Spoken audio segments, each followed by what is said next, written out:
doom metal yoga. When Tony Iommi first laid down the towering opening riff of Black Sabbath, the self-titled track from the self-titled album that not only brought us one of the greatest bands of all time, but formed the cornerstone of heavy metal itself, you can't imagine that he'd have ever expected it was leading to this. Hammer is stood at the very front of a group of over 20 black-clad fellow metalheads, donning a pair of custom yoga pants that can best be described as snug, bending ourselves into the kind of shapes that we've previously only seen in a pack of pretzels, while cascading walls of booming, down-tuned riffs blare across the sunny park we've amassed at just outside King's Cross.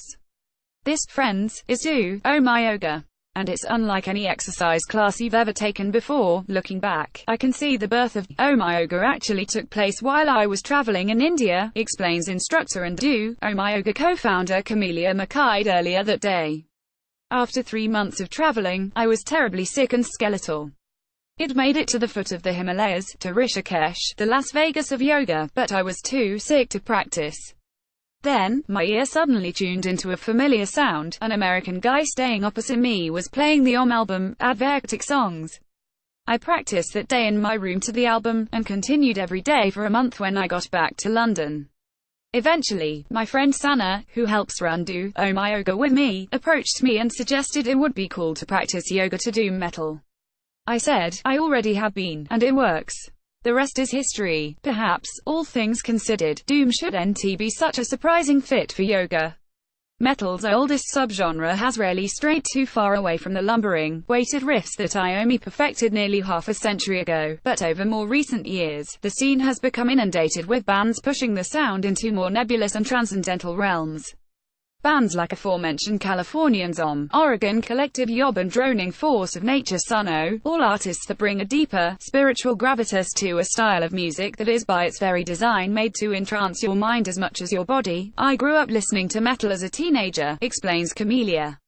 I have been running Do Oh My Yoga for 2 years now, and I love creating new playlists for each weekly practice, and doom underpins a lot of them.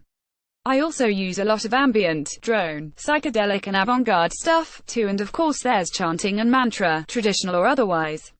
If the vibration is right, it all comes under Do Om. Always dark, always atmospheric and always emotive.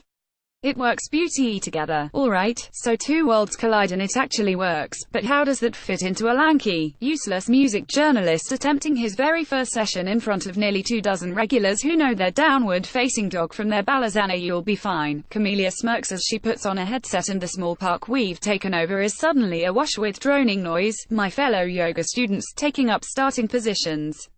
Oh, God. Here we go. Beginning in the neutral, cross-legged Sukhasana pose, we're instructed to clear our minds, control our breath, close our eyes and concentrate. On the space between our eyes. This is a method, apparently, designed to open our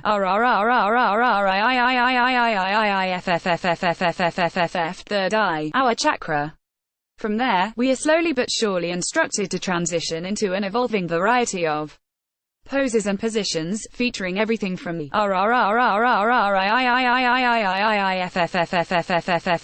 Balasana, knees and face to the floor, hands tucked behind shins, to the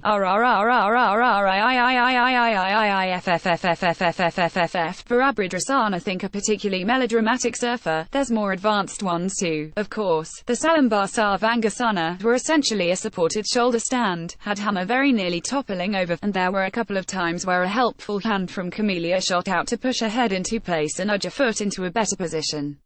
And, truth be told, it's hard to get your zen on when you're forced to sneak a peek at other students to make sure you're doing the right pose or transitioning into the next one correctly, but the longer the session goes on, the more easily you find yourself clicking with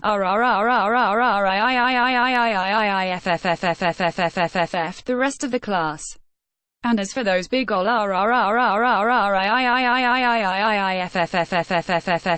turns out huge cascading walls of metal really do provide a pretty handy soundtrack to finding your chakra. In what seems like half the time, 40 minutes spin by in a blur of bending, creaking and sonic thunder, underpinned by our instructor's careful guidance through the motions. It's at times confusing, often exhilarating and occasionally a little painful, but it's actually great fun, and you really do feel like you've had a good workout come the end. That went really well, beams Camelia. We normally run sessions by candlelight, so they are very dark, meditative and connecting. It was actually the first time I've done it outside and on grass, but it still worked. We're inclined to agree. It's official, yoga is now metal. Om Yoga will be holding classes across the weekend at Download Festival from June 8 to 10. For info on the weekly classes, head to Doom Yoga's official website.